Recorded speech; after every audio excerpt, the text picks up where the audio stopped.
Hello, class. You might notice that I'm glowing a little bit more than usual. See that? Oh, over here. Glowing a little bit more than usual. That's because I just got engaged over the weekend. So she said yes. Yay, yay, yay. So that was a fun weekend for me. So, on to trig stuff.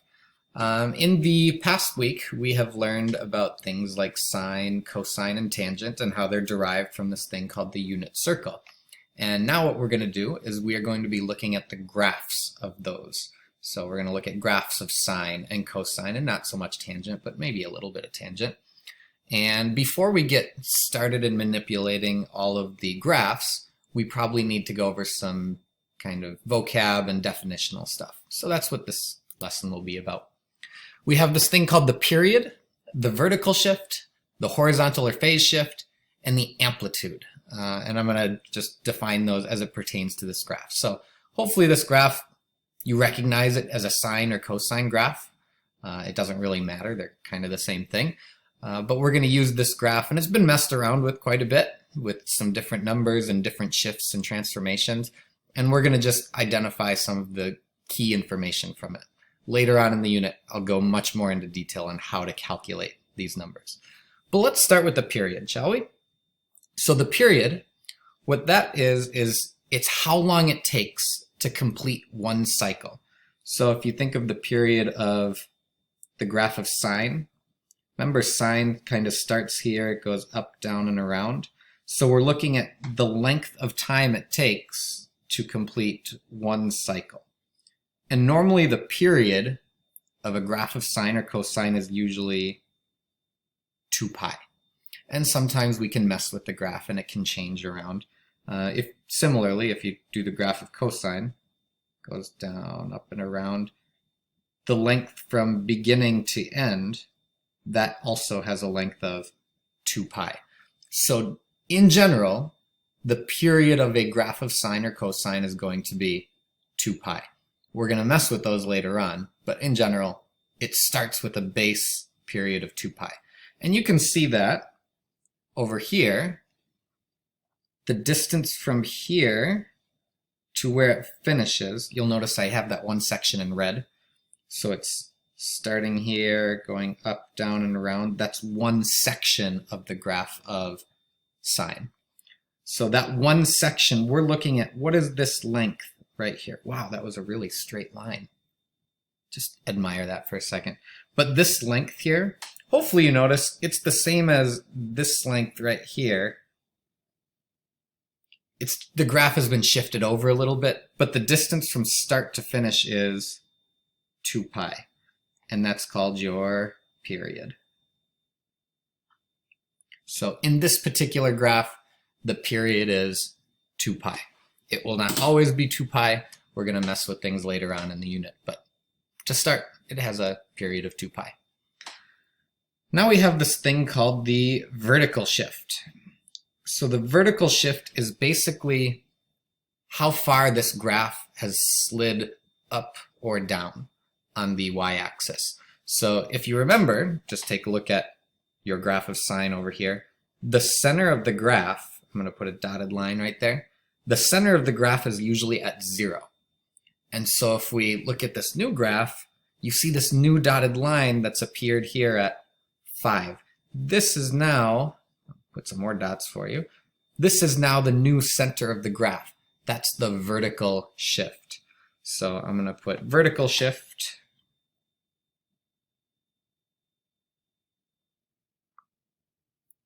In this case was up 5.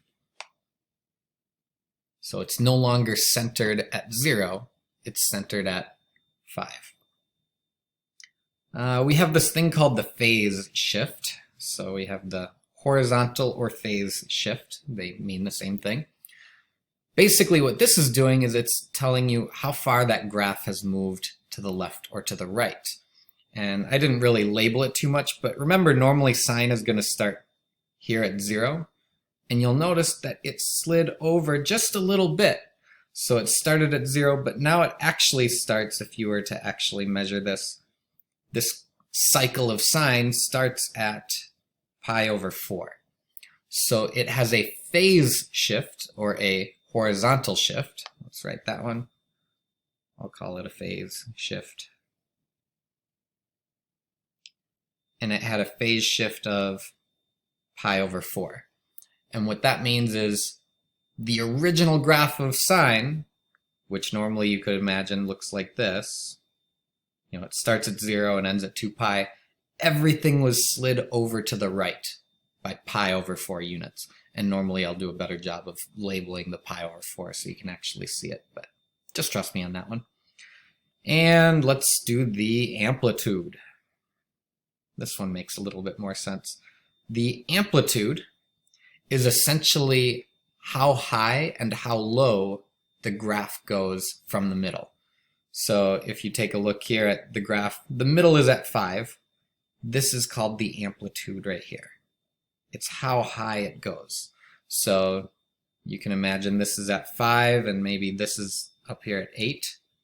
So the amplitude would be 3. And similarly, we can go down here. That distance that it's dropping down is 3. So the amplitude is the distance from the center to the highest and lowest points. So I'm going to call the amplitude, in that case, 3. So just some definitional things because we're going to be talking about all of them throughout the unit. The period is how long it takes to complete one cycle. Usually it starts at 2 pi. We're going to mess with it. The vertical shift is how high or how low that graph was shifted up or down. The phase shift is shifting it left or right, how much it goes horizontally. And the amplitude is, normally it has an amplitude of 1 because it goes up to 1 and it goes down to -1. In this case, the amplitude was 3. It went up 3 times as high as normal, and it went down 3 times as low as normal.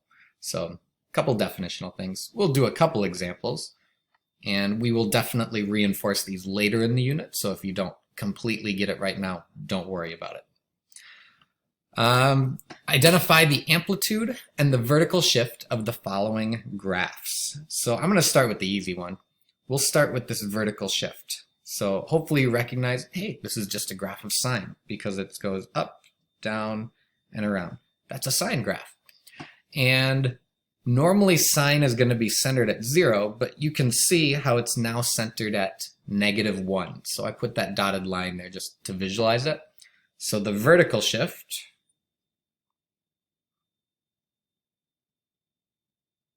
in this case was it went down by 1.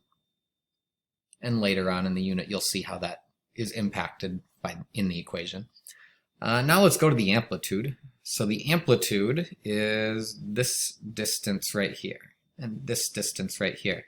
So if this is at -1 and it goes all the way up to 1, it actually has a height of 2. So amplitude, you can think of that as like the height of the sine wave based off of that middle line. So you'll notice that it's going up by 2 and it also goes down by 2 down here. So the amplitude is going to be a 2 in this case. So we just want to be able to identify the amplitude and the vertical shift. Let's go ahead and do one more just for good measure. Here's another graph that's been messed with quite a bit, and that's okay. We now see that here's just a sine graph. Let's go through one cycle of sine. It goes up, down, and around. There's your one complete cycle of sine. And of that, we know that the vertical shift is going to be where it's centered. So here's that dotted line right in the middle. So we know that it is centered right at 5. So I'll put vertical shift is equal to, it got shifted up 5. And now we can do the amplitude. Remember, the amplitude is just how high it goes, how low it goes. So from that 5, it's going up by 3. So it goes up by 3, it goes down by 3. So the amplitude is going to equal a 3 in that case. Go ahead and try the next 2 on your own.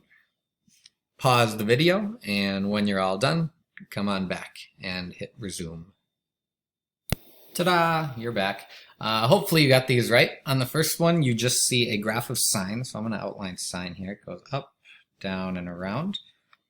And the center of that graph is at 1.5. So 1.5 is where that dotted line is. And from that 1.5, we can look at how high it goes and how low it goes. The distance from 1.5 up to 2 is 0.5. So there's your amplitude.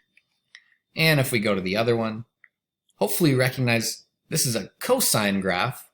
Technically, you can make it a sine graph if you want to. But if you look at cosine, it goes down and back up to the top. That's one cycle of cosine. And now the center of cosine is down here, where I had that dotted line, and that was at -2. There's your vertical shift. And the amplitude is how high it went, which you can count there is 1, 2, 3, 4, 5. And it also went down by 5 as well. So your amplitude is 5.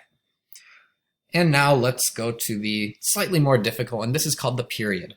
So for the period, we have to recognize where that one cycle begins and ends. And you can use it for, you can use sine, you can use cosine, it doesn't really matter.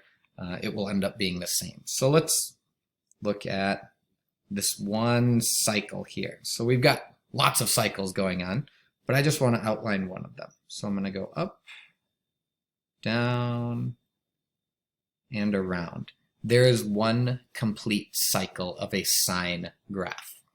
So if I look at the distance from start to finish, that tells me what my period is going to be. So if I'm starting here at 0 and I'm ending here at 10, the period is just going to equal 10. Hopefully that makes sense. Now let's say, hypothetically, you didn't recognize this one as a sine graph immediately. Maybe you recognized it as a cosine graph, and that's fine. You could recognize it as a cosine graph that starts here, and it goes down, up, and around, and there's one full cycle of cosine. And if you look at the period here, from start to finish, it starts at 2.5, and it ends at 12.5. So the distance from 2.5 to 12.5 is just 10. So the period of sine and cosine is just going to be the same. So in this case, the period was 10. And let's take a look at the next one. Hopefully you recognize this one as a cosine graph because it starts at its highest point. It goes down and then back up to where it started.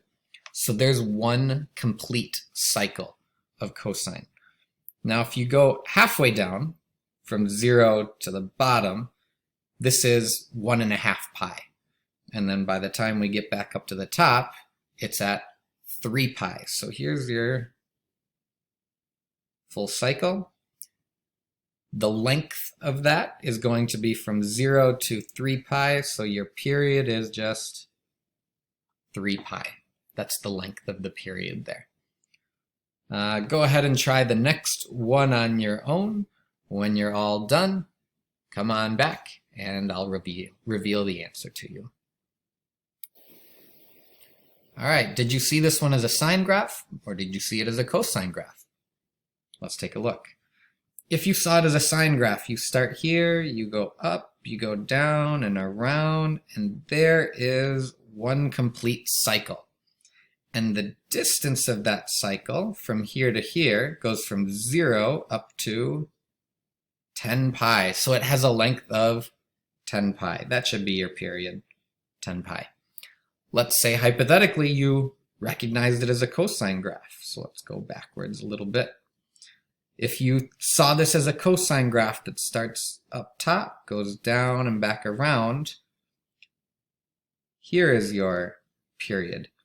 And a little tougher to calculate, but the distance from 2.5 pi, I'll just write it this way, from 2.5 pi up to 12.5 pi, so that's the 5 pi over 2 and 25 pi over 2, just as mixed numbers, that has a distance of 10 pi.